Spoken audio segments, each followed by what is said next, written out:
2,800 lives. 2,800 men, women, and children. Those were the lives lost in California in 2011. Death by murder, death by suicide, and by accidents, all involving guns. And in that year, our state had the same number of fatal traffic accidents. We register our cars, our trucks, our motorcycles. We require drivers to be licensed to show that they know the rules of the road, that they know how to drive safely.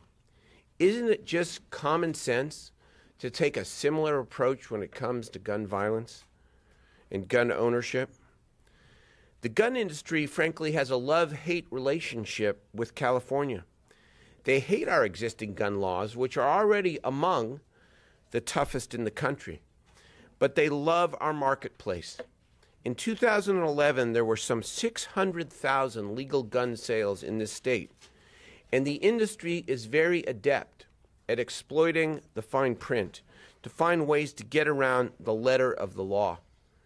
The time is now to close those loopholes in the circulation, in the regulation, and in the education relating to guns and to gun ownership. The measures my colleagues and I, and you'll hear from our public safety chair and leader in a moment, Senator Lonnie Hancock, the measures we are bringing forward will help reach that goal and once again make California's gun laws the very toughest in the nation. Critics will say that closing loopholes in gun regulations and circulation won't stop the gun violence in our neighborhoods. And they may have a small point, but it certainly isn't a point that carries the day. They'll say there are already too many guns on the street and there's a glorification of violence in our culture. The truth of the matter is that we can save many lives by curbing the proliferation of rapid-fire weapons. We can save lives by getting guns out of the hands of people who should not have them. We can save lives if every gun owner shows he or she knows how to safely handle and store firearms and regulate the sale of ammunition. And if we can save lives, we must act to do so. We respect the Second Amendment, but even Justice Scalia, can't believe I'm citing Justice Scalia, said in his opinion upholding the right of gun ownership in Washington, D.C., that nothing in our opinion should be taken to cast doubt on long-standing prohibitions on the possession of firearms by felons, the mentally ill, or laws forbidding the carrying of firearms in sensitive places such as schools and government buildings, and here's the key phrase, or laws imposing conditions and qualifications on the commercial sale of arms.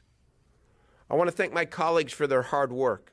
Senator Block for his proposal to enhance education and safety requirements for handgun owners and tighten restrictions on loan guns. Senator Leno, who unfortunately cannot be here today, for his efforts to strengthen the armed prohibited person system to collect those guns that are in the wrong hands. Senator De Leon for his work to make sure the background checks required for guns also apply to ammunition. Senator Yee for persevering on the issue of bullet buttons and quickly detachable magazines. Senator Jackson for her measure to update our gun laws, to close a loophole in the current ban against shotguns with revolving cylinders. Senator Corbett for her leadership. These guns and these ammo clips are all legal under California law. Here's basically what we are going to do, and why this package will be the strongest in the nation.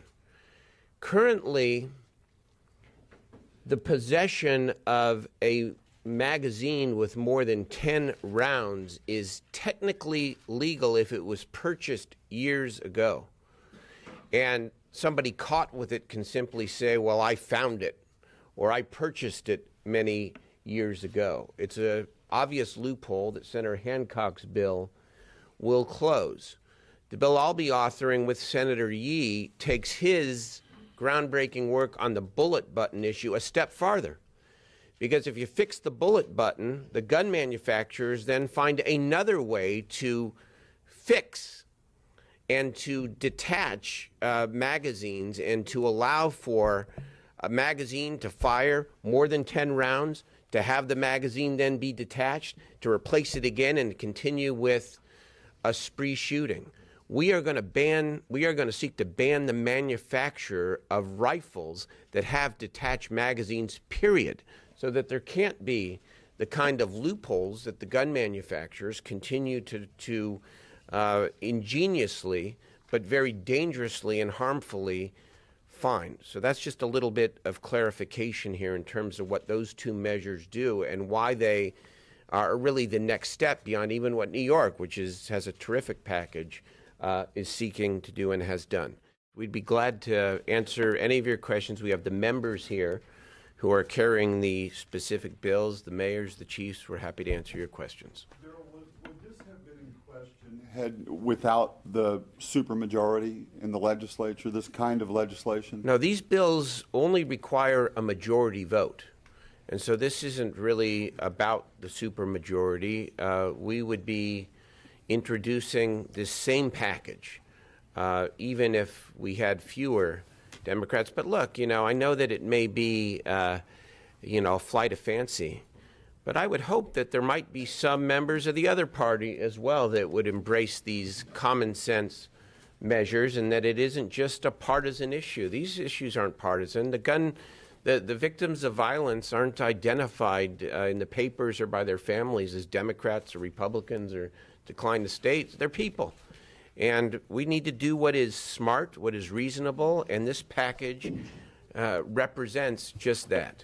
Mr. Mayor, Mayor Villaraigosa, this event is happening at the same time as we're getting word of a manhunt of a former officer from your city and your police chief saying he's armed with an assault weapon.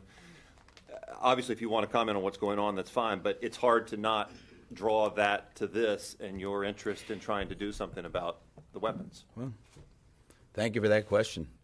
I was awakened early this morning with a call from the chief about the incident that occurred in Riverside that resulted in one of our officers being injured and a Riverside officer who was killed. You hit it on the head, and so did the pro tem when he said, mayors get those calls, and we get them too often. And that's precisely the point. This isn't about ephemeral, esoteric public policy issues. These issues go to the heart of civil society. When you have the number of people who die every single day across the nation as a result of gun violence and who die in massacres as a result of high-capacity assault weapons and the like. The question is, what are we doing? What do we need to do? So you hit it right on the head. I'm actually going, I'll be on a plane within 50 minutes to get back to the city. But very clearly that is a very graphic and to-the-point illustration of what mayors have to deal with every single day. And that's why the mayors, from the beginning, I'm a founding mayor of Mayors Against Illegal Gun Violence, have taken the lead. And what we've said to the Congress and to legislatures, thankfully we don't have to say it to this one, but what we've said to legislatures around the country, the time is now to act. That we have to address the level of gun violence, which, as I said, is not just a public health issue when you look at the number of people who are killed every year, but a public safety issue, but a public health issue as well. Any developments you can share with us at this point that you're aware of? When I got here, I got an update. I don't have any developments that I haven't heard you all talk about. There were two incidents in Torrance, as you know, and one involving a unit from the Hollywood division, another one involving Torrance police officers. There have been sightings all over. Well, not sightings. There have been some indication that he's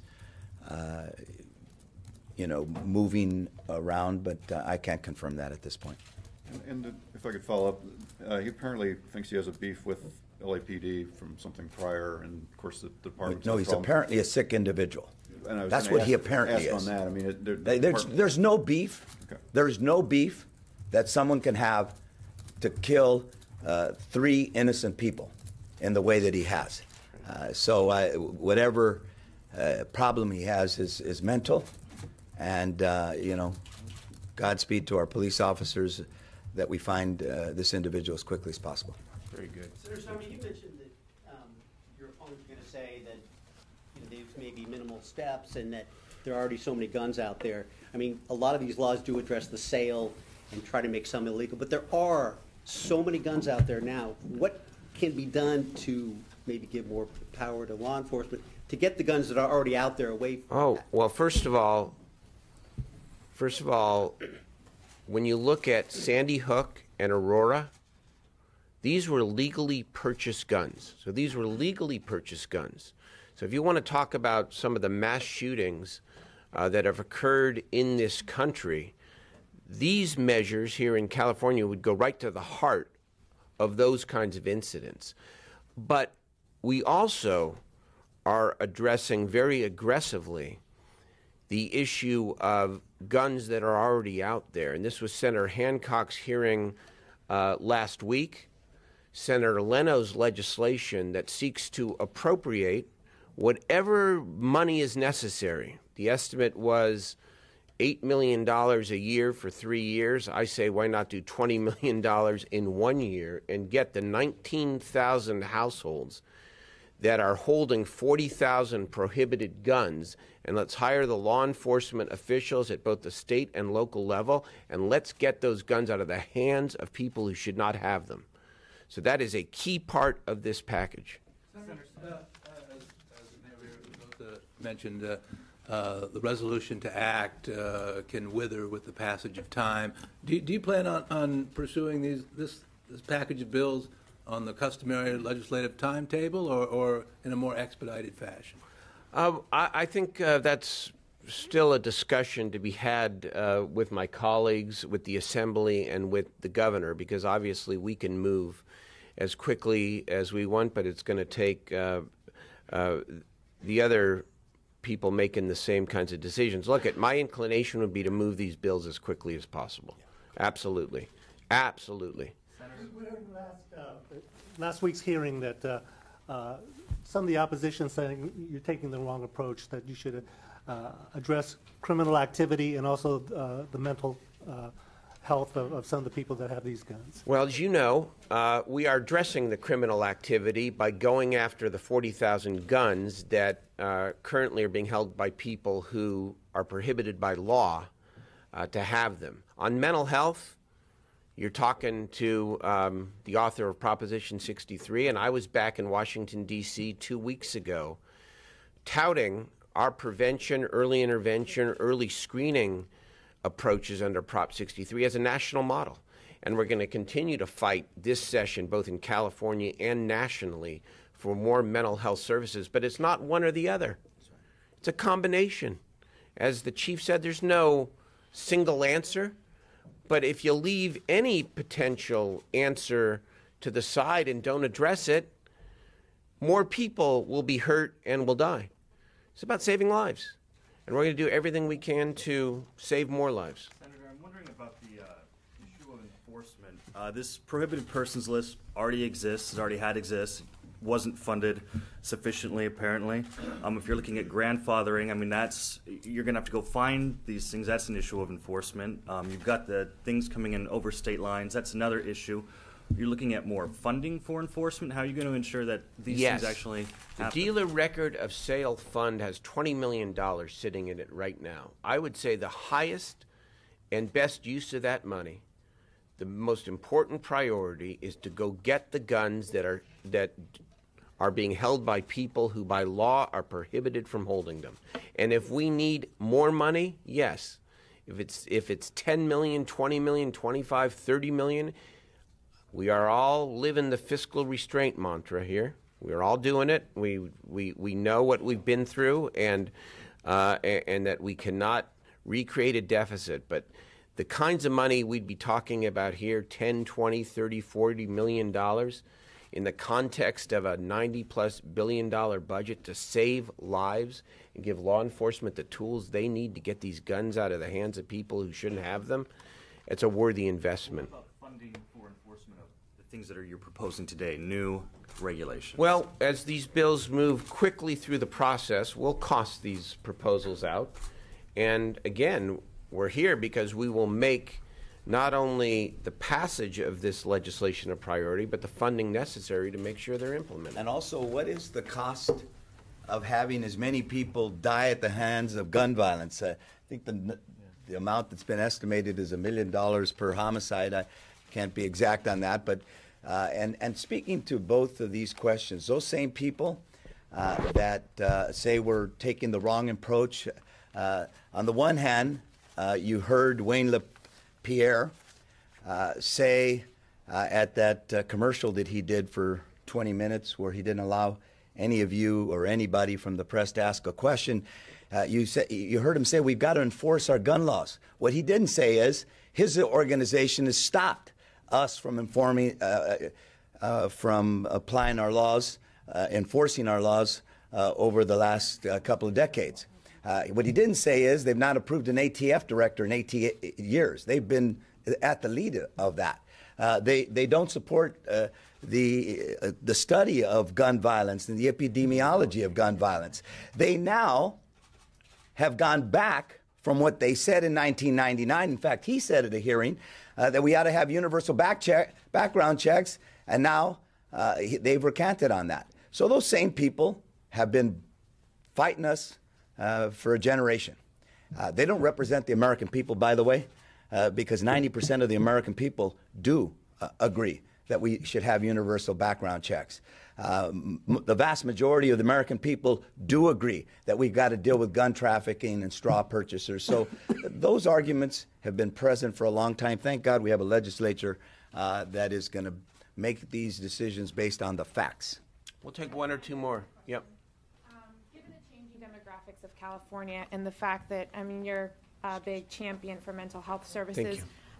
And you mentioned that, I know gun violence is big in both the rural and the urban communities, but given the growing demographic of the Latino community, what is your strategy for providing mental health services to Latinos, given that they're the least likely to have access and the least likely to go to seek mental health services? Well, we are already doing it, but frankly, there aren't enough resources to be able to do it as widely as we need to. Let me give you a number, shocking number. Prop 63, for example, has generated $1 billion a year in additional mental health funding. 25% of the money every year has to be spent on prevention and early intervention, including outreach to the diverse communities of California, obviously including the Latino community. And I could provide you all of the different programs that are going on throughout the state. While that $1 billion has been great, where would we be without it? Over the same period of time, $750 million a year has dropped out of the bottom of the system. So you want to talk about a public health crisis? We need to fund mental health services, and not just for people who might have the propensity for violence, but for people who just plain need help in our diverse communities throughout California. Thank you. We're going to go. Keep going? Okay. Senator, a couple of members of your caucus so far aren't necessarily, they're not saying yes or no. They're kind of just, holding back at this point. Have you surveyed your caucus as to, their opinions? And every member of my caucus represents nearly 1 million people, and their vote matters. And I respect their responsibility to study all of these before they weigh in. But I can tell you, I'm confident that we'll be able to get these measures through our Senate. Thank you. Critics saying already this would make criminals out of currently law-abiding citizens. For instance, removing the grandfathering clause and the clips and that kind of thing. Can you address that? Why don't you, Lonnie? Why don't you go ahead and address this? there will be a period of time for them to be turned in and disposed of. We're not proposing to make criminals out of everyone or anyone. We are proposing to make clear that if the sale, manufacture, transportation, use is illegal, possession should be too. Again, these are safety regulations, and as our chiefs have pointed out, we are talking about the safety of our children. I do represent a number of cities, Oakland, Richmond, others, where young children have been gunned down using these weapons. I have been to the funerals of police officers shot and killed in cities that I represent, and I know that it isn't just the tragic loss of their lives, it is the devastated lives of their families that continue, and that these are common sense steps. They are used in other countries in the world. The United States has 15 times the gun violence rate of other wealthy countries. We can do things, take sensible steps to cut back on that, and we will.